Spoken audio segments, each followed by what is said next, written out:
Joyeux anniversaire, Bombix! 10 ans. 10 ans pour une maison d'édition dans le jeu de société, ce n'est pas rien. D'autant que ses fondateurs, Loïc et Erwan, les deux frangins, c'est 25 ans dans le monde du jeu. Au moins, des dinosaures. Des dinosaures d'ailleurs, il y en a partout à Bombix. C'est avec ces dinosaures que je vous propose de faire un petit peu d'archéoludisme. Essayons de trouver, de déterrer quelques ossements, quelques ADN de Bombix. Bombix, en 10 ans, c'est quoi, in fine? On va voir. Bonjour, donc moi c'est Erwan, je suis le fondateur avec Loïc, mon frère et associé de Bombix et président de la société.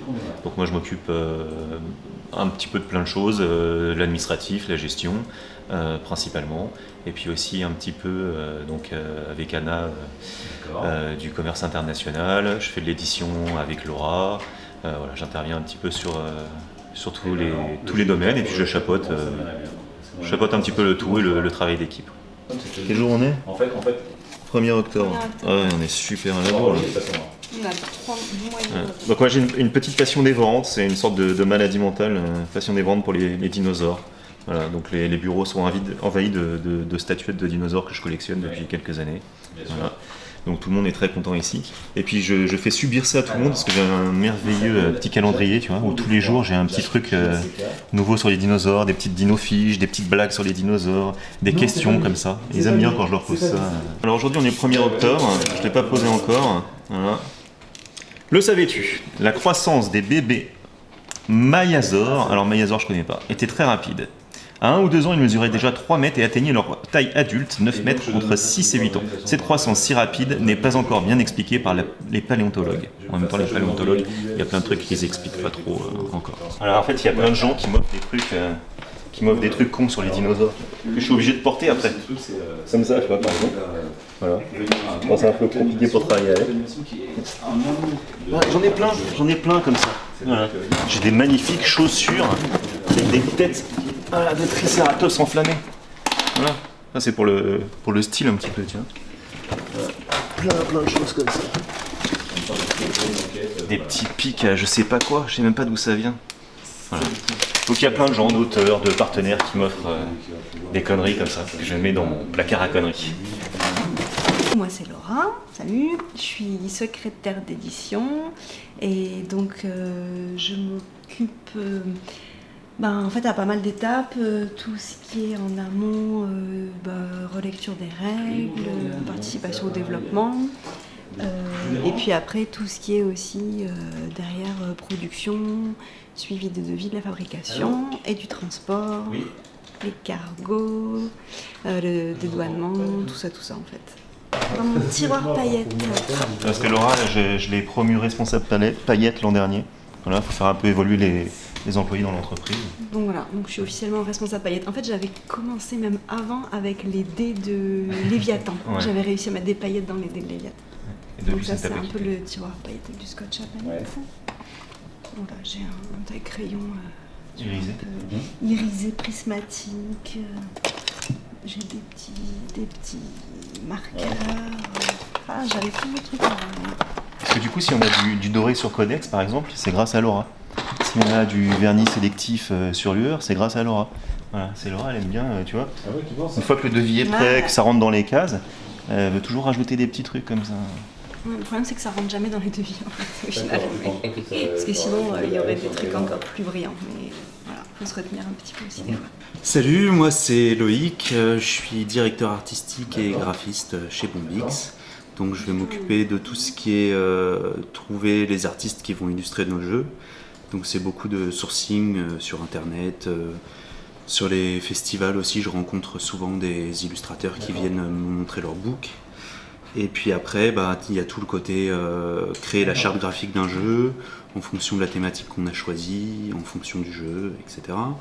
Et toute la partie maquette, donc une fois que la charte graphique est créée, maqueter la boîte, le livret, les cartes, et après le décliner dans les différentes langues.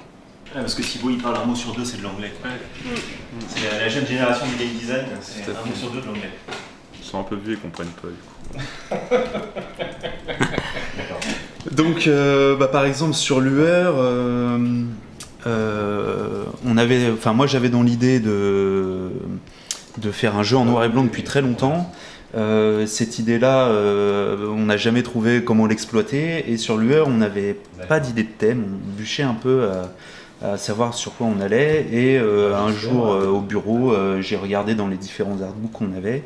Et donc, je suis tombé sur cet artbook-là de Ben Basso, qui est donc un artbook en noir et blanc, voilà, qui se présente comme ceci, où il y a, j'avais oublié une carte postale, où il y a plein de, voilà, c'est un bestiaire, il y a plein de créatures très particulières dans son univers, quoi.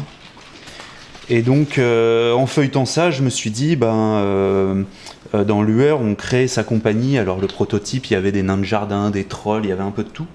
Et donc, je me suis dit qu'en fait, aller piocher dans ce bestiaire, ce serait une très bonne idée. Et que c'était l'occasion de faire le jeu en noir et blanc que j'avais en tête depuis longtemps. Et donc, voilà comment m'est venue l'idée. Moi, je suis game designer. Alors, actuellement, je suis à la fin de mon stage chez Bombix de 4 mois.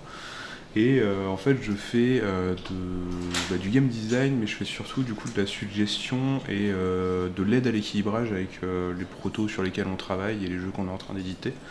Et je fais jouer un peu toute la petite équipe régulièrement parce qu'ils ont tendance, faut un peu les pousser pour qu'ils viennent jouer des fois. Et c'est important du coup de jouer au jeu pour voir un peu comment on va gérer les choses. Et voilà, du coup je fais beaucoup de tableurs, je fais du prototypage, de la découpe, je fais tester aussi d'autres jeux, je fais de l'analyse de marché par rapport aux jeux sur lesquels on voit pour un peu voir ce que font les concurrents, tout ce genre de choses là, quoi. Par exemple, ça c'est des tableurs pour faire de l'équilibrage un peu sur un jeu sur lequel on travaille en ce moment. C'est le jeu principal sur lequel je travaille, du coup voilà, c'est des beaux tableurs avec plein de statistiques pour que je vois un peu comment, et puis j'en ai beaucoup. Et après, moi je travaille beaucoup avec la suite Adobe du coup pour faire les cartes en fait qu'on va tester après. Donc ça c'est un jeu un peu particulier où il y a un matériel, je ne vais pas en parler plus, mais voilà, il y a une particularité qui fait que beaucoup de travail dessus.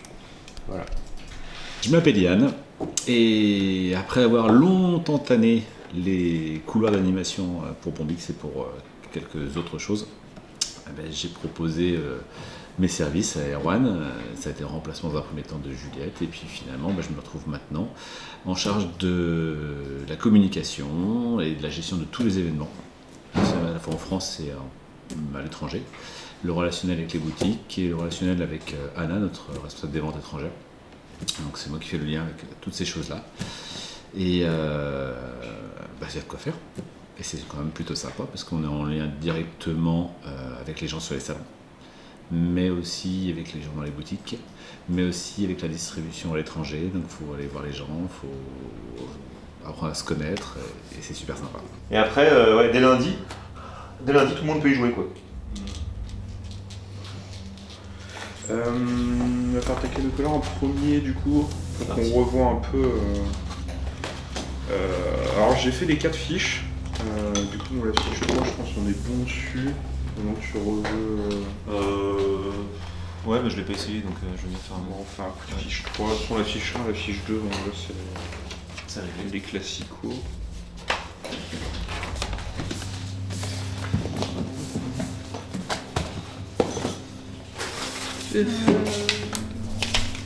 J'ai pas très envie de jouer avant Thibaut en fait là, Technicolor. Tu veux une place?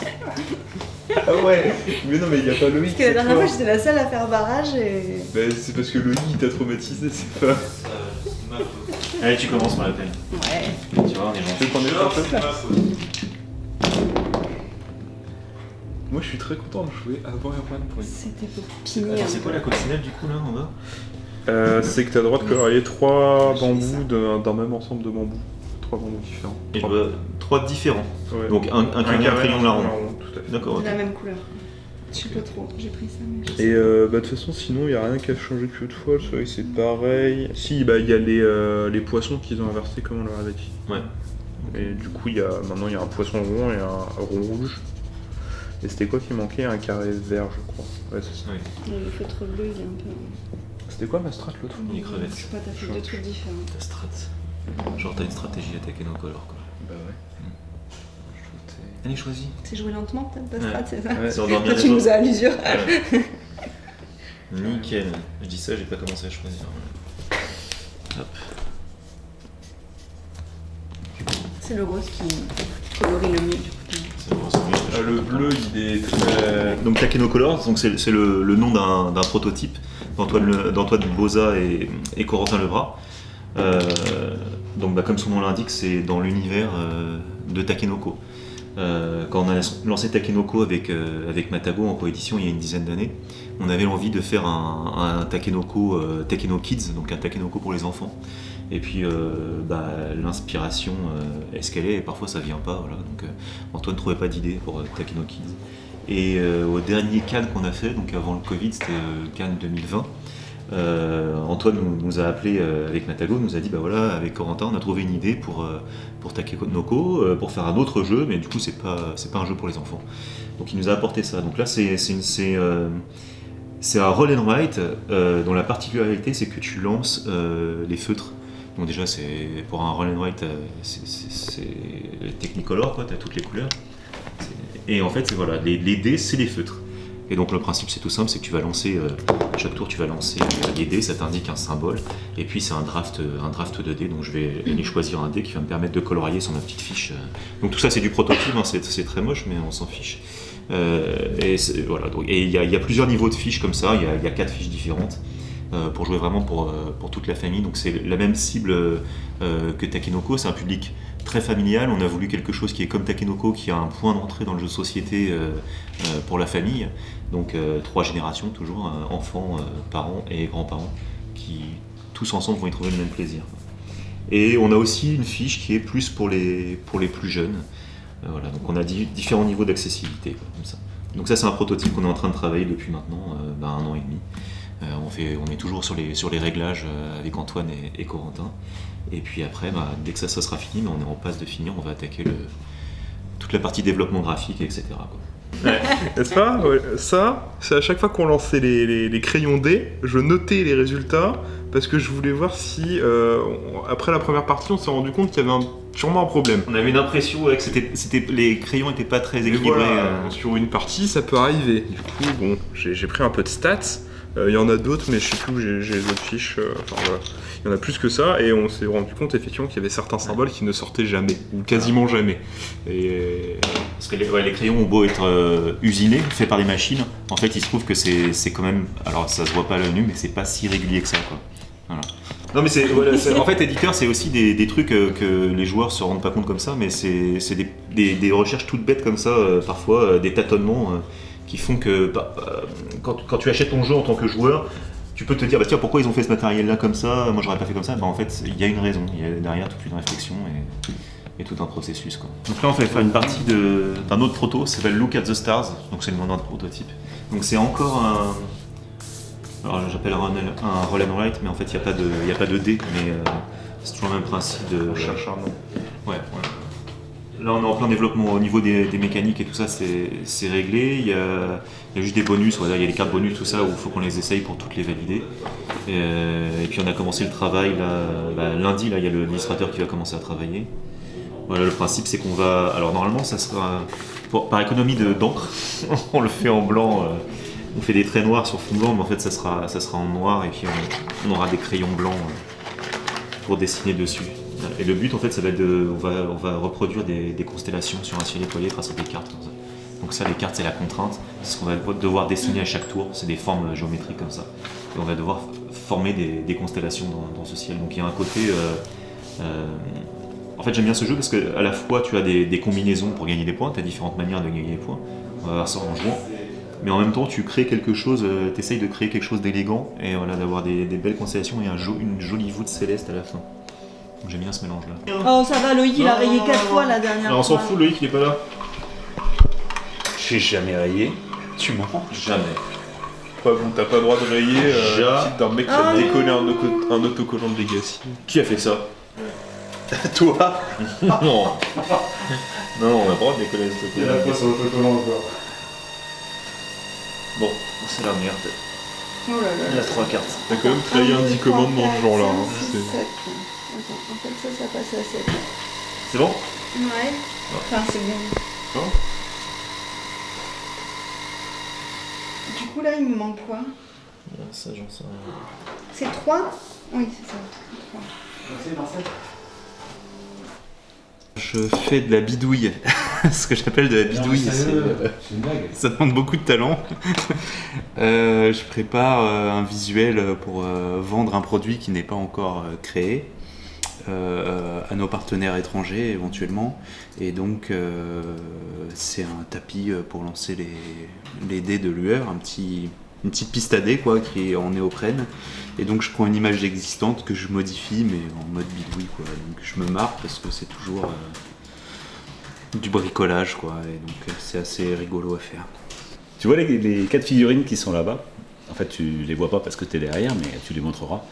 En fait, on a fait faire 4 grandes figurines de Petit Peuple pour toute la campagne de com pour le jeu.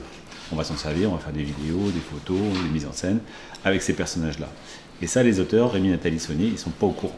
Et donc, on va leur montrer dans 2 jours, 3 jours, là, quand ils vont venir, on va leur faire sortir les figurines et on va faire un Skype avec le sculpteur, donc Sylvain Trabut, et Maxime Morin, l'illustrateur, dont s'est inspiré le sculpteur pour créer les figurines.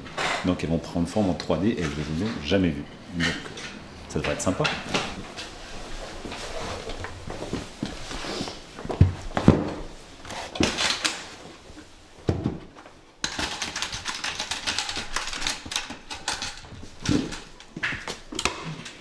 Ah putain, ça avait travaillé la flotte. Tu crois? Ah, on les a bien séchés. On sait surtout qu'elles ont été mises rapidement. Alors Bienco, c'est le bleu.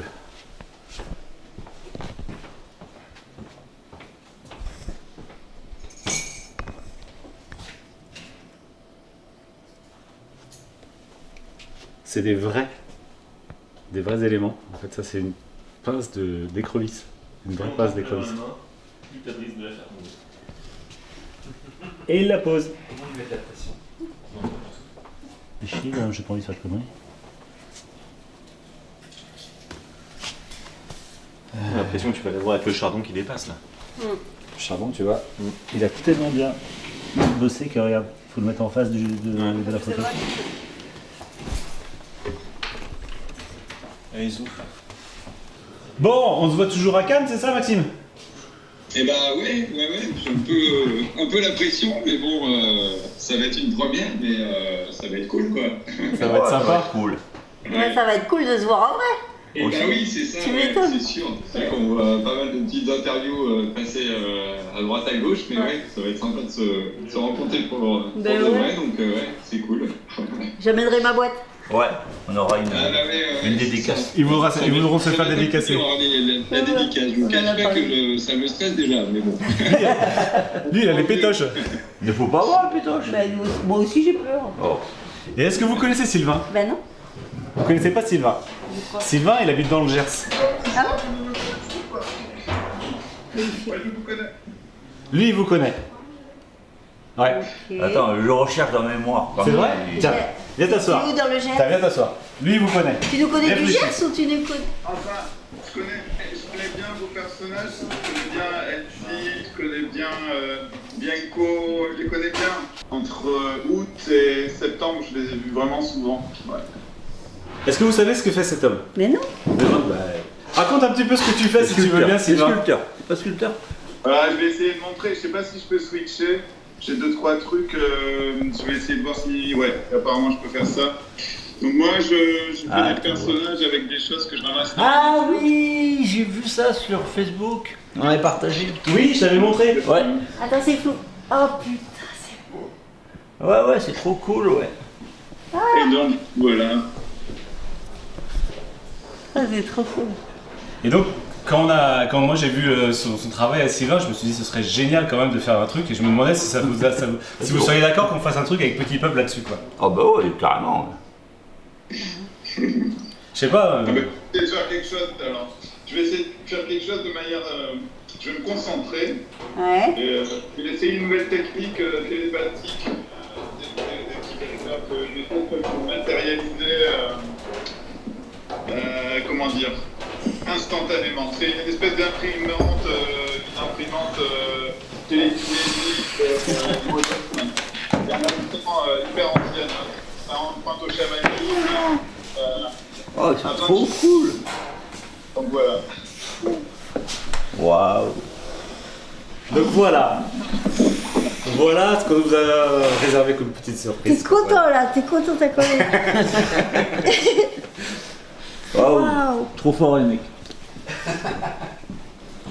Oui, puis on reconnaît bien les caractéristiques de chaque personne. Ouais. C'est cool. Hein. Super. Et donc c'est fait avec chaque élément recherché. Ah, j'adore le pot de quoi. confiture, Ah mais oui. c'est trop cool. Pasté. Et t'as massacré un pasté pour le J'ai fait faire. un peu de confiture, j'ai massacré une boule à thé un peu ancienne. J'ai Ah, fait c'est pas mal de trop cool. récup, j'ai commencé assez tôt à mettre des éléments de côté. On s'est dit que ça pouvait être sympa. Ah ouais, c'est génial, ouais. Ça peut. Merci à vous. Merci beaucoup. Merci à vous. Ouais. Et puis bonne continuation dans vos projets. En tout cas, j'ai hâte d'avoir le jeu entre les mains, bien que ça arrive. On se fera une partie ensemble à Cannes. Ah carrément. Ah bah ouais, Ah, ça, avec c'est plaisir. marrant. Avec plaisir. Ouais. Éditeur de jeux, ça vient pas de n'importe qui. Ça ne vient pas de n'importe où. J'aimerais bien qu'Erwan et Loïc nous disent d'où ça vient chez eux, Bombix. D'où ça vient au tout début de l'amour des figurines, les figurines à peindre, à collectionner, puis aussi des figurines de jeu. Voilà. Donc moi j'avais 11 ans, un truc comme ça, quand j'ai découvert les figurines, tout d'abord juste pour les peindre. Et puis après on s'est rendu compte ensemble qu'il y avait aussi des jeux qui allaient avec ça, mais ça nous a pris plusieurs années en fait de se rendre compte que ces figurines servaient à faire des jeux. Et donc on a découvert tout un univers de jeux, Space Crusade, Blood Bowl, Necromunda. ouais, voilà, tous ces jeux-là. Même Fullmetal Planet, où tu avais des petites figurines au final. Voilà. Ouais. Voilà. Donc ça vient à la toute base de là. Après, Un peu de jeux de rôle aussi. ouais, pas mal de jeux de On rôle. a été en club de jeux. Tout ce genre d'univers assez fort. Et puis, on a un petit peu laissé tomber le jeu de société. Complètement. Voilà. Toi, t'es parti sur le jeu vidéo. Moi, j'ai continué le jeu de figurines. Voilà. Le jeu de société, pas trop au final. Et puis, c'est plutôt sur le tard, une fois qu'on était adulte et puis qu'on se cherchait un peu professionnellement, que c'est revenu. Moi, j'ai travaillé dans le jeu de figurines. Voilà, j'ai commencé ma carrière, j'avais 18 ans, j'étais peintre de jeux de figurines pour la société Rackham, qui était une société française. J'ai commencé comme ça, je faisais un petit peu de tout, hein, je faisais pas que de la peinture, je faisais aussi du stock, voilà, j'organisais les salons, voilà, donc ça fait 25 ans que je fais des salons. Et puis à un moment donné, je me suis dit, je vais pas faire ça toute ma vie.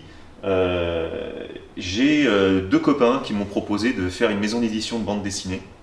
Voilà. Ils m'ont dit, voilà, on aimerait faire une maison d'édition de bande dessinée, mais on n'a pas l'argent, donc on veut d'abord faire des figurines de bande dessinée. C'était un peu alambiqué, mais on veut faire des figurines de bande dessinée pour financer les bandes dessinées. Toi, tu t'y connais un peu en figurines, est-ce que tu veux nous rejoindre? Donc moi, j'ai dit oui. J'étais au chômage, je venais de sortir, j'avais fait un brevet professionnel de libraire, j'avais pas non plus envie d'être libraire toute ma vie, même si j'ai appris plein de choses et qui me servent aujourd'hui dans le métier d'éditeur. De jeux de société. Voilà. Donc je les ai rejoints comme ça, puis comme j'étais au chômage, il s'est trouvé que j'ai consacré tout mon temps là-dessus, et au final c'est moi qui suis devenu gérant de la société, alors qu'eux ils avaient un travail à côté. Voilà. Et donc on a monté Asgard, on faisait des figurines comme ça. Et puis on a un autre copain qui est arrivé, qui lui venait de chez Asmodée, il travaillait pour le jeu organisé HeroClix, et qui voulait monter une boîte de jeux. Donc je lui ai dit, écoute, nous on a déjà une structure, rejoins-nous et on va faire des jeux ensemble, quoi. Mais à cette époque-là, moi je jouais plus du tout aux jeux de société. Toi non plus. Hein, moi non plus. J'en faisais pas partie d'ailleurs de non, votre société. Tu faisais pas partie d'Asgard, non. Même si tu donnais pas mal de coups de main. Ouais, moi je donnais des coups de main pour les sites internet parce qu'ils étaient tous nuls en informatique. Moi j'étais. Pourquoi tu parles au passé? Hein? Pourquoi tu parles au passé? Oui, t'es toujours tout nul en informatique, mais ils étaient tous nuls et ils avaient besoin de sites internet, donc moi je leur faisais leur page internet. J'étais à l'époque technicien de maintenance dans une salle de jeux en réseau. Ouais. Et puis, et puis comme tu faisais des sites internet, du coup t'étais amené Voilà, Ouais, j'étais amené à bidouiller. En fait, à la base, je suis pas graphiste du tout. Et donc, quand j'ai fait leur site internet, ils avaient personne pour faire les petits boutons, pour habiller le site. Parce que si tu fais un site internet pour du jeu, il faut aussi qu'il y ait un habillage, quelque chose de joli. Donc, c'est comme ça que je suis venu à faire des boutons, à apprendre à utiliser Photoshop pour faire des sites à peu près professionnels. Donc voilà, donc ça c'était un peu pour la partie Asgard qui en fait est la genèse de Bombix, quoi. On a fait plusieurs jeux, donc on était plusieurs associés, hein. Et puis au final c'est toujours pareil, enfin ça arrive souvent quand on est des associés, on a tous après des aspirations différentes et des manières, des visions de voir le travail et puis la direction dans laquelle veut aller l'entreprise. Tout ça, ça peut diverger, donc c'est ce qui est arrivé. Donc on s'est tous séparés. Il y en a un maintenant qui travaille chez Asmodée, un autre qui travaille dans l'édition de bande dessinée justement, un autre qui a monté sa boîte qui s'appelle Red Joker, voilà. Et puis moi je voulais repartir là-dedans, donc mais j'avais pas le courage de le faire tout seul, donc j'ai proposé à Loïc à l'époque de me rejoindre et puis de le faire ensemble. Et j'ai dit oui. À l'époque, j'ai été licencié économique, je travaillais dans la sérigraphie et une boîte qui a coulé du coup, et donc j'ai dit ok, et puis on est parti. Vu qu'on avait déjà travaillé ensemble un petit peu sur Asgard, on voyait que ça marchait bien. T'avais fait quelques animations, quelques salons aussi pour Asgard. Aussi, ouais. Voilà, à l'époque. Donc voilà, on s'est lancé comme ça sur Bombix. Mais c'est vrai, on est en octobre, hein. Le brachiosaure était si grand, 12 à 15 mètres de haut, qu'après sa découverte en 1900, on a d'abord cru qu'il vivait sous l'eau, laissant sa tête dépasser à la surface comme un télescope. C'est pour cette raison que ses narines étaient situées au sommet de son crâne. Oui, c'est intéressant. Mais moi, j'aimerais bien savoir, Erwan, Bombix, en 2021, c'est quoi? C'est avec qui? C'est quel chiffre d'affaires? Quel développement à l'étranger? Quelle perspective? Alors, Bombix en 2021, c'est 6 personnes. Alors, 6 personnes, il y a 4 employés à temps plein, actuellement un stagiaire en game design mais qui va enchaîner sur un petit CDD, et une personne qui est en freelance qui s'occupe du commerce international. On est présent à peu près dans 15 pays à l'international, avec autant de partenaires, si ce n'est plus, parce que certains pays, il y a plus de partenaires que le nombre de pays. 2021, on vise à faire 2 millions de chiffre d'affaires, donc ce sera la première fois qu'on passe ce cap-là. Voilà, en général, on est plutôt au-dessus du million, entre le million et les 2 millions. Donc 2021 sera une très bonne année. Et c'est actuellement 24 jeux édités, je crois, donc sans compter les extensions, etc. Dont une petite 10-15 qui sont encore au catalogue aujourd'hui, dont certains jeux qui ont 10 ans. 24 jeux, 10 ans, 13 qui soient encore en catalogue, je pense que c'est suffisamment rare pour le noter. Mais d'ailleurs, dans cette histoire éditoriale, il y a certainement des succès, des choses dont on est fier. Et il y a peut-être aussi des regrets, des incompréhensions. Pourquoi tel jeu n'a pas marché? Chez vous, à Bombix, ça serait quoi? Parmi les fiertés chez Bombix, ce qui me vient en premier en tête, c'est Abyss. Une petite victoire personnelle, c'est d'avoir réussi à ne pas mettre de logo sur la couverture. C'était une longue bataille avec Erwan. Et à rien mettre sur la couverture. Ouais, pas de logo, il y a juste pas de nom d'auteur. Ouais, pas rien. Et deuxième grosse fierté, c'est le travail sur Lueur. Depuis la création de Bombix, je voulais faire un jeu en noir et blanc, et donc ça y est, après 10 ans, j'ai enfin réussi, et je trouve qu'on a plutôt bien travaillé, le résultat est satisfaisant. Alors, ma plus grande fierté, ça va être aussi sur Abyss, parce que pour moi, c'est vraiment, Abyss, c'est la quintessence de notre travail éditorial, c'est-à-dire qu'on a mis tout ce qu'on savait faire là-dedans. Aussi bien visuellement qu'au niveau des qualités intrinsèques du jeu, qu'au niveau du marketing, voilà, quand on avait fait les 5 couvertures, etc. Le développement de l'univers, c'est quelque chose qui nous tient beaucoup à cœur. On aime raconter des histoires et tout ça. Les gens ne le savent pas forcément, mais sur les tuiles, sur les cartes, il y a plein d'indices de l'univers que nous, on s'est raconté dans notre tête, que les gens ne voient pas. Et sur le développement d'une gamme aussi, parce que voilà, on a fait le jeu, les extensions, il y a eu un autre jeu, on travaille encore sur un autre jeu derrière, il y a eu des produits dérivés, etc. Donc ça, c'est c'est vraiment une fierté parce que ça englobe tout notre savoir-faire qu'on a acquis sur des années. Et puis c'est un jeu qui a maintenant 6 ans et qui est toujours là et qui se vend de mieux en mieux, qu'on arrive même à vendre de plus en plus à l'international. Alors j'ai aussi une petite fierté, je ne sais pas encore si c'est un succès commercial, mais par contre c'est sur Petit Peuple parce que c'est une grosse aventure humaine. C'est un jeu qu'on a signé il y a 5 ou 6 ans sur un petit festival du coin auquel nous on prenait partie. On était partie prenante en tant qu'organisateur. Et on a rencontré Rémi et Nathalie Saunier qui nous ont présenté leur jeu. À l'époque, ça s'appelait Consortium. C'était moche, il y avait des hexagones, ça faisait peur. Tu jouais des agents immobiliers à faire des tours, faire des OPA. Ça donnait pas envie, j'avais pas envie de l'essayer leur jeu. Et tout le week-end, ils sont venus me chercher, dire allez, viens. Et au moment du remballage, ils sont revenus, j'étais obligé d'aller jouer et j'étais dégoûté. Et en fait, en un quart d'heure, même pas, j'étais séduit par le jeu. Et c'est là que ça a commencé cette aventure humaine, parce que même si le jeu il fonctionne pas, j'en sais rien encore, il va sortir sous peu. Mais tout ce temps-là, on a appris à se connaître, on a découvert des gens, il y a eu beaucoup d'émotions, d'échanges, etc. Et ça, on le retrouve pas toujours dans l'édition, quoi. Donc c'est pareil, on a mis tout ce qu'on savait faire dans ce jeu-là, mais ce qui ressort surtout, c'est ça, quoi, c'est cette rencontre. Et sinon, les regrets, moi je vois surtout Fourberie. C'était la première fois qu'on travaillait avec Jérémy Fleury, il n'avait jamais illustré dans le monde du jeu de société. C'était un plaisir de travailler avec lui, c'est quelqu'un de très sympa et qui a un gros talent. Il était vraiment à l'écoute des directives que je lui donnais. En plus de ça, on avait bien développé le matériel, il y avait un super théâtre en 3D à assembler en carton. J'ai passé des heures et des heures à faire des maquettes, il doit y avoir au moins 20 modèles de théâtre différents, j'ai coupé à la main et assemblé à la main. Et donc ça, c'était un regret que le jeu s'est vendu dans la limite de nos stocks, on va dire, mais on n'a pas retiré parce qu'on savait que ça ne toucherait pas un public plus large. Alors moi Fourberie, c'est aussi mon regret par rapport à ce que tu expliquais. C'est-à-dire que dans chaque jeu, on s'investit, donc parfois sur des années. Donc là, c'était ça, c'est qu'il y a le théâtre, mais en fait, il y a eu du travail sur tout, sur la direction artistique, sur le jeu, etc.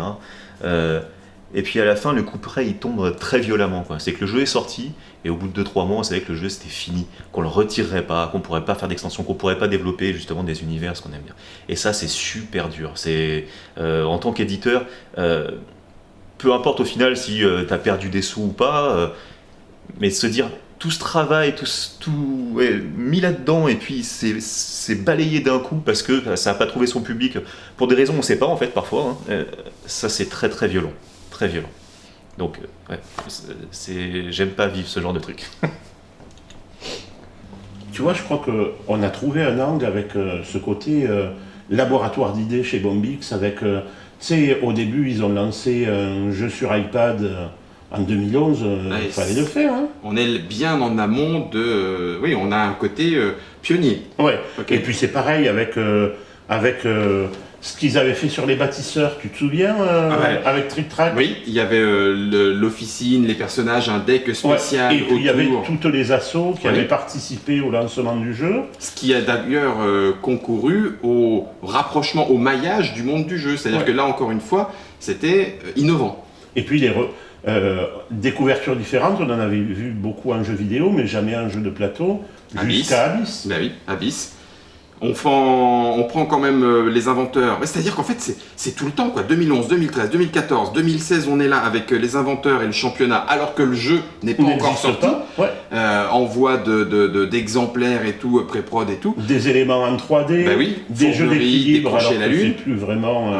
Avec un aspect, justement, travailler une fois encore l'illustration et le matériel aboutit à ce que les joueurs fassent des photos à la fin. Donc un peu sur décrocher la lune, tout à fait. C'est très fort, Ouais, je crois que... Donc ça voudrait dire que on leur demande si ces aspects-là cohérents autour du jeu qui se construit, si c'est ça l'ADN de Bombix. Et puis je voudrais pas faire trop long, mais il y a aussi tout le travail sur la mise en page et l'illustration, le choix des illustrateurs et des illustratrices, parfois clivant mais audacieux. Enfin, tout ça, il faudrait... Donc du coup, Erwan, Loïc, cet empaquetage autour du jeu, ce travail autour du jeu, cette innovation, cette recherche, ce côté clivant, détecteur de talent. Ça serait ça, l'ADN de Bombix. Ou le secret. Peut-être. Ouais. Erwan, Loïc, ça y est, je vous tiens, je vous lâche plus. Alors donc du coup, Bombix, laboratoire d'idées, développement réfléchi des composants. Si je te le dis comme ça, Erwan, c'est parce qu'on a l'impression que tout dans la boîte doit faire sens. C'est ça pour Bombix? Oui, c'est vrai que nous, on voit notre métier d'éditeur comme toujours aller rechercher chaque détail pour faire en sorte qu'il soit cohérent avec l'ensemble. C'est pas juste un jeu avec des illustrations, tout doit fonctionner ensemble. Donc on va aller, et c'est des choses qui se voient pas forcément, de par le joueur. Hein. Au final, peut-être qu'il y a un ressenti de quelque chose d'assez cohérent. Ouais. Mais voilà, par exemple, les ressources, voilà, Nicodemus ou Imaginarium, son grand frère, c'est un jeu de gestion de ressources. Les gestions de ressources, habituellement, c'est des cubes en bois. Voilà. Nous, on avait envie d'aller plus loin que ça. On a gardé la forme du cube parce que dans la tête des gens, voilà, cube en bois, ressources, voilà. Mais quand on a du bois dans le jeu, on a un vrai cube en bois. Quand on a du cristal dans le jeu, on a la forme du cube, c'est cube, mais translucide, etc. Okay. Là, pour le métal, ça va être un plastique qui est un peu irisé. On ne pouvait pas mettre du vrai métal, du vrai cuivre, voilà. Et même le charbonium, donc qui est la monnaie du jeu, c'est donc comme du charbon. On voulait qu'il ait un rendu charbon. Alors ça se voit peut-être pas à l'écran, mais ça, c'est une gemme classique qui existe dans plein de jeux. Nous, en fait, on a été chercher plus loin que ça, on a travaillé avec le fabricant, plein d'allers-retours, pour que ça soit mat. Et quand ça soit mat, c'est un processus compliqué, il faut le sabler, etc. C'était pas évident, quoi. Ça n'existe pas comme ça. Ça procède de la même chose pour Capitaine Carcasse avec le hublot, ça marche pareil. Une piste de score petite dans l'UR, enfin tout voilà, ça, là, c'est pensé. Ouais, t'as le jeu, ça se passe sous l'eau, c'est un scaphandrier. Donc pour nous, c'était évident en fait qu'on allait avoir un hublot, tu vois, et puis qu'on allait se voir à travers comme ça. Voilà, le nombre de gens qu'on a vu faire des photos comme ça sur internet. Et voilà, et donc en fait, la couverture du jeu, c'est pas la boîte, non, la couverture c'est l'ensemble de la règle plus ça, qui voilà.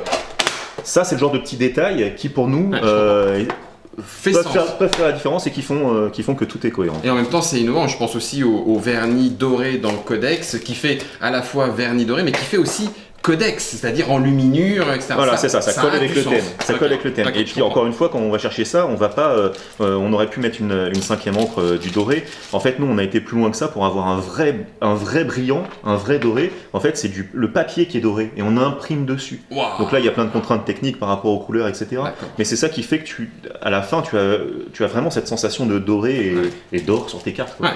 Donc ça, c'est le développement réfléchi qui porte sens. Mais il n'y a pas que ce développement autour du composant, autour de l'esthétisme ou esthétique, parce que les mots ont un sens, donc je ne sais pas lequel, autour de la direction artistique. Loïc, c'est pareil, vous avez un côté découvreur de talent. Non, je ne me contenterai pas de prendre un illustrateur qui fonctionne auprès du public, mais qui porte. Effectivement, à chaque fois quand on travaille sur un nouveau jeu, on essaye d'aller chercher un illustrateur où on pense qu'il peut apporter quelque chose par rapport à la thématique du jeu. On travaille d'abord dans ce sens-là, on choisit une thématique et après, une fois qu'on a la thématique, on va chercher visuellement comment magnifier cette thématique et quel artiste on pourrait mettre sur cette thématique. Et après, souvent, on travaille avec des nouveaux artistes parce que y a aussi le côté, on n'a pas envie de se lasser, quoi. Même si on aime beaucoup ce que fait Xavier Colette ou ce que fait Emmanuel Malin, on a envie à chaque jeu d'avoir de la nouveauté et de proposer quelque chose de nouveau. Donc on est constamment en train de chercher sur internet, dans des artbooks. Les artbooks, j'ai vu qu'il y en avait plein. Hein. Il y en a quelques-uns, des nouveaux talents pour proposer quelque chose de jamais vu, quoi, ou d'inédit. Alors il y a aussi la volonté de, tu vois, par exemple, on avait travaillé, je crois qu'on était le premier, c'était un des premiers à travailler avec Jérémy Fleury, par exemple, sur Fourberie. Maintenant, il travaille beaucoup chez plein d'éditeurs. En fait, nous, on n'a pas envie, on a envie que les gens puissent se dire, ça c'est un jeu Bombix et c'est pas un jeu X ou Y, tu vois. C'est-à-dire qu'un illustrateur, quand il commence à travailler partout, tu le vois partout. Donc tu vois l'illustrateur, mais pas forcément l'éditeur derrière. Ouais, c'est ça. Alors, c'est pas qu'on veut se mettre en avant, c'est juste qu'on a envie toujours de marquer une différence. Quoi. Ce qui a été le cas pour Petit Peuple aussi. Ça a été le cas pour Petit Peuple aussi. C'était Petit Peuple, en fait. Alors, ça nous arrive quand même de retravailler plusieurs fois avec les mêmes. Hein. Xavier Colette, on a fait plusieurs jeux avec lui, etc. Petit Peuple, c'est Maxime Morin qui avait fait Codex. Et tu vois, ça n'a rien à voir. Mais ça, c'est Loïc qui a fait ce choix-là. Il pourra l'expliquer mieux que moi. Mais... Oui, alors qu'en plus, il y a une thématique malgré tout cohérente. Nature, quelque part aussi, entre les deux. Oui, on retrouve la nature, mais par rapport au travail qu'il m'avait montré lui sur son site internet, je savais qu'il était capable de faire des choses très graphiques, mais il y avait aussi des choses très dessinées, un petit peu BD, et donc quand on l'a fait travailler sur Petit Peuple, moi c'est plus ça que je voulais voir dans son travail que ce qu'il nous a fait pour Codex. Ouais, on aime bien aller gratter un peu. Et du coup, d'ailleurs, vous grattez aussi côté innovation éditoriale. On en a parlé tout à l'heure avec François. Application iPad, alors que c'était pas encore le moment. De la 3D dans la boîte de Fourberie, alors que c'était pas encore répandu. Des tournois, alors que le jeu n'est pas sorti, avec un goodies, histoire de promouvoir et tout. Et tout ce côté aussi innovation, je sais que tu as une théorie par rapport à comment on dit ? C'est le rétro. Oui. Alors effectivement, ça c'est une de mes grandes craintes. J'ai pas envie de me retourner un jour et de me dire je suis le vieux schnock de l'édition et je fais toujours les mêmes recettes. Donc j'ai toujours un œil dans le rétro, j'en parlais tout à l'heure, pour regarder les concurrents. En ce moment là, je regarde Catch Up Games, Greux, Kif, Lumberjack, tout ça. Parce que c'est des gens pas qui me font peur, c'est un peu. Mais en fait, je sais qu'ils arrivent derrière, qu'ils ont des talents, qui font leur métier bien. Et j'ai pas, alors c'est pas non plus me dépasser parce que je suis pas devant eux, mais c'est quelque chose. Tu te sens challengé. Voilà. Et donc ça, la seule manière qu'on a de lutter, c'est d'essayer d'être différent et d'innover sur tous les points, que ça soit en graphisme, en visuel, etc. Mais aussi en marketing ou en communication. Donc faire Timeline sur iPad, c'était un peu différent, un peu nouveau. Des exemples comme ça, tu en as cité plusieurs. Excellent. Là, on va faire sur Nicodemus, par exemple, on va aller dans des boutiques, dans une vingtaine de boutiques en France, proposer une sorte, alors c'est pas une escape game, mais une sorte d'escape game, avec un acteur qui est là avec du matériel, pour lancer la soirée, c'est-à-dire qu'ils vont pas jouer tout de suite, ils vont devoir ouvrir un coffre, et dans le coffre, tu auras les Nicodemus pour jouer. Et donc ça te plonge un peu dans l'univers. Wow. Ça, on aime bien faire ça. Tu voulais Oui, en fait, on a cette démarche depuis les tout débuts de Bombix. Maintenant, on regarde dans le rétro, mais au tout début, on avait plein d'éditeurs confirmés devant nous, et du coup, il fallait qu'on puisse se démarquer. On arrive, on est nouveau, on a peu d'armes entre les mains, et donc qu'est-ce qu'on va pouvoir apporter par rapport aux autres qui sont déjà là depuis des années pour proposer quelque chose de concurrentiel, quoi. Et donc c'est aussi pour ça que qu'on a toujours apporté un soin à avoir des belles illustrations, mais aujourd'hui les belles illustrations ça suffit plus. Il faut avoir le beau matériel, il faut avoir des idées innovantes sur tous les points. Oui, c'est le dernier point, on voit que cet aspect narratif, le jeu de rôle en force et tout, etc. Et on sent alors je sais pas à combien de temps ça remonte, mais dans les dernières, mais déjà d'ailleurs dans Abyss, cette volonté d'inclure de la narration, des nouvelles, de la description d'univers, de peuples, et donc du coup d'avoir un univers beaucoup plus développé que simplement la petite partie autour du jeu. Ça aussi c'est Bombix. Ça aussi c'est Bombix, oui. Au début c'était pas dans les jeux, sur Abyss on l'avait fait sous forme d'un artbook, donc où on développait l'univers mais c'était pas inclus au jeu. Mais je crois qu'on a fait l'artbook justement un peu par frustration de ne pas l'avoir mis dans la boîte. Écrire des choses. Il y a plein de détails que tu vois, j'en ai déjà parlé, mais voilà, là ça va plus loin. On écrit vraiment des histoires. Le premier jeu, je crois, où on a apporté dans le jeu des petits textes, c'est Imaginarium. C'est Gentleman Cambrioleur. C'est un des premiers jeux qu'on a fait qui n'a pas du tout marché. Il y avait une innovation un peu parce que c'était la boîte s'ouvrait, ça servait de plateau. Il y a un éditeur qui refait ça là aujourd'hui, je ne sais plus le nom du jeu. Roméo et Juliette. D'accord, peut-être. Je crois. Voilà. Et pour nous, c'était le souvenir quand on était gamin, on avait des sortes de cassettes audio, là, il y avait tout le jeu, ça venait de là, cette idée-là. Voilà. Donc là, c'était un peu innovation. Et dedans, j'avais fait appel à Thomas Hervé, qui écrit des textes, qui est romancier, pour écrire une petite histoire. Et pourquoi ça ? Alors ça, c'est un truc qu'on voit jamais, mais en fait, quand on a fait Gentleman Cambrioleur, moi, je me suis fait des tonnes de livres d'Arsène Lupin. Et ça, c'est un aspect intéressant de l'édition aussi, c'est que quand tu vas t'intéresser à un sujet, il faut que tu fasses des recherches, que ce soit Humanity qui va sortir l'an prochain sur Titan. On va passer des heures et des heures avec Laura d'écriture, de recherche scientifique, etc. Voilà, là on fait un jeu sur les constellations. On s'intéresse à tout ce qui est constellation à travers les différentes civilisations, etc. C'est un travail en profondeur en amont que le joueur ne voit pas forcément évidemment, enfin de manière évidente, mais qui participe à la sensation d'ensemble que c'est réfléchi. Et là, du coup, vous l'avez refait pour Petit On l'a fait pour Peuple. Petit Peuple, Imaginarium, on l'a fait pour Imaginarium. Lueur, et c'est quelque chose qu'on veut systématiser parce que on n'est pas forcément des très gros joueurs de jeux de société en réalité, mais on aime bien tout ce qui raconte des histoires, les séries, les jeux vidéo, le cinéma. Il y a et cette donc, inspiration extérieure. Voilà, Ouais. et donc on a envie nous aussi de raconter des choses et de raconter des histoires et de partager cet intérêt avec le public, quoi. Là, du coup, si vous voulez comprendre d'où vient la torgrue de Petit Peuple, eh ben, on a un extrait de journal écrit à la fin des règles. Oui, mais ça va plus loin que ça. En fait, dans Petit Peuple, il y a une torgrue. La torgrue qui aide à construire, etc. Ouais. Cette torgrue, elle s'appelle Frida. Parce que moi, j'ai une tortue qui s'appelle Frida. Enfin, tu vois, tout ça, c'est un ensemble. Ouais. Là, tu as une page entière sur Frida. Ouais, Quelque ouais, part, on tout s'en à fait. fout, en fait. Tu vois, le joueur, il s'en fout quand il joue. Pas complètement, Mais- parce qu'il y a quand même le plan, et Ouais. tu peux te la faire vraiment sur ta tortue. Ouais, voilà. Puis on a aussi, voilà, au départ, on a 4 pages, je crois, de texte introductif. Ah, vache, les différents actes. Et ça te raconte, en fait, quand tu vas jouer les jaunes ou les verts, tu joues pas les jaunes ou les verts, non. Tu joues, je sais plus son nom, mais Le peuple des fées, le peuple qui est représenté par un tel. les mécas, les sylphones. Il resterait, sur ce laboratoire d'idées, je pense, une dernière question qui reprendrait tout ça. Mais je crois que je vais laisser Guillaume vous la poser. Du coup, ça veut dire un développement réfléchi des composants, presque jusqu'au boutiste, du sens, des choix artistiques et un côté découvreur de talent, là encore, qui fait sens, une innovation éditoriale, créateur d'univers, des bulles narratives. Grosso modo, Bombix, c'est un laboratoire d'idées, mais c'est un laboratoire d'idées avec une forme d'audace et quelque chose qui peut même être clivant. Et ça, c'est assumé. En fait, être éditeur, c'est toujours faire des choix et c'est une sorte d'arbre. C'est voilà, on est sur un premier choix. Le choix, c'est est-ce que je vais éditer ce jeu ou est-ce que je vais pas l'éditer. Et à partir du moment où on a pris ce premier choix, on découle plein d'arborescences comme ça, toute une arborescence. Et donc ces choix, notre métier, c'est de les assumer à chaque fois.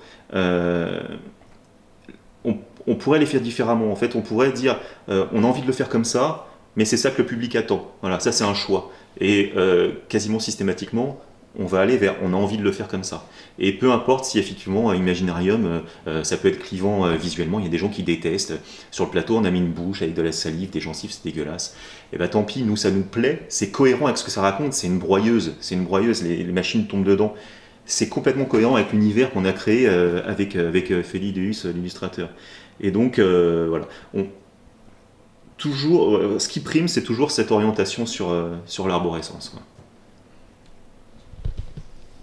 J'ai rien de mieux à rajouter, hein. Effectivement, on assume nos choix et on a toujours travaillé dans ce sens-là, à faire ce qu'on aime, quoi. Et donc, on n'essaye pas à tout prix de faire quelque chose qui va plaire à tout le monde. On essaye de faire quelque chose qui nous plaît à nous et de convaincre les gens que ce qui nous plaît, ça peut leur plaire aussi. Ah bah, y a forcément des gens qui ont le même goût que nous aussi, quelque part dans l'univers. Aussi, ouais. C'est cela qu'on essaye de toucher. On a soufflé les bougies, ça y est, 10 ans, Bombix, 10 ans. Mais après, parce que c'est bien beau tout ça, mais 2022, 2023, c'est demain. Est-ce qu'il... Si, il y a des nouveaux jeux, on va se mentir, on en a même vu quelques-uns qui traînaient. Les jeux en cours de développement, le développement aussi des jeux existants à l'international. Et puis, il n'y aurait pas un petit truc spécial, faire autre chose que du jeu, des envies qui les gratouillent. Mais ouais, ça, on aimerait bien le savoir. Alors faire autre chose que du jeu, non, c'est pas trop au programme. Alors si ça reste du jeu, on aimerait par exemple faire du jeu de rôle avec un jeu de rôle Abyss, ça nous fait rêver. On a déjà eu quelques pistes, on a déjà discuté avec plusieurs personnes. Mais bon, ça c'est même pas 2023, c'est encore plus tard. Après les perspectives, je vais commencer peut-être par ce qui est le moins intéressant, c'est par rapport à l'international. Bombix, donc ça fait 10 ans qu'on est en France, qu'on est très présent, etc. Et qu'on a vraiment une relation, je trouve, de confiance avec les joueurs, avec les boutiques, avec l'ensemble du maillage ludique. Jusqu'à maintenant, voilà, notre chiffre d'affaires c'était 80% la France. Et voilà. et 20% à l'étranger. Et ça, on est en train de l'inverser. C'est un travail qu'on fait maintenant depuis 1 an et demi. Là, ça a beaucoup changé. On doit être plus qu'à 60% la France. Et idéalement, il faut que nous, on arrive à faire 50-50. Et on travaille ça de la même manière qu'on travaille nos jeux, c'est-à-dire sur la longueur. Donc on se retrouve à sortir, par exemple là, on va sortir Noé en Corée. Noé, ça fait 10 ans qu'on l'a sorti en France, il ressort quand même. On ressort Abyss en Pologne. Abyss était déjà sorti, puis il était un peu mort, et puis on a réussi à le relancer, etc. Voilà, décrocher la Lune chez Cosmos en Allemagne, etc. Ça, on travaille à l'international le commerce de la même manière qu'on édite nos jeux. Ensuite, pour le futur 2022-2023, parce qu'on est obligé de signer les jeux bien en amont. Donc on a notre catalogue qui est plein jusqu'en 2023. Oui, on a, je crois, 6 jeux dans les cartons, dont Humanity de Yann Levet. Ça, c'est notre plus vieux jeu. Ça fait 6 ou 7 ans qu'on l'a. Pourquoi si longtemps? Parce que Johan déjà est très exigeant par rapport à lui-même. Donc il refait plein de fois jusqu'à ce qu'il soit 100% satisfait. Et puis nous, on veut être à la hauteur de ça, donc on a pris beaucoup de temps. Comme je disais tout à l'heure, on a fait énormément de recherches par rapport à l'univers pour que ça soit cohérent. Donc ça, c'est notre prochain gros jeu 2022. On a, alors je les appelle des roll and write, mais c'en est pas vraiment, on en a 3. Alors ce qu'il faut savoir, c'est marrant, c'est qu'on avait signé, je crois que c'est le premier roll and write qui s'appelle Doodle City, qui était sorti chez Aporta. On avait signé les droits pour le faire en France. Et puis finalement ça s'est pas fait, pour diverses raisons. Et puis là on arrive un peu après la mode des roll and write, et donc l'an prochain on va en faire 3, mais toujours pareil, on essaye de les faire différemment. Donc t'as pas forcément des dés, t'as pas forcément des trucs à écrire, voilà. On a un autre jeu de Thomas Dupont qui a fait Codex. On a plein de choses comme ça dans les cartons qu'on travaille. Takenoko, c'est un univers qu'on aimerait développer comme on l'a fait sur Imaginarium ou sur Abyss. Donc on va sortir avec Matago un autre jeu dans l'univers Takenoko. Donc là aux manettes c'est Antoine Boza et Corentin Le Bras. Pour l'instant son nom de code c'est Takenocolor. Voilà, j'en dis pas plus. Voilà. Abyss c'est pareil, on veut le continuer à le développer. Donc Charles et Bruno sont en train de travailler sur Abyss War, sur Abyss Duel, c'est des noms de code comme ça. Voilà. Des projets dans les cartons, il y en a plein, et c'est ça qui nous permet d'avancer, quoi. C'est excellent, j'aime ce moment d'archéoludisme, ce dos des boîtes que l'on vit avec vous, le fait de rencontrer un éditeur, cette race si particulière, et de voir comment est-ce que le temps passe autour de lui. Les 10 ans de Bombix, on vous les a expliqués à travers cette rencontre que nous avons eue avec l'équipe de Bombix, avec Erwan, avec Loïc. Maintenant, le deuxième dos des boîtes, celui que l'on attend avec impatience. C'est le Jurassic Bombix 2, le retour dans 10 ans. Ouais.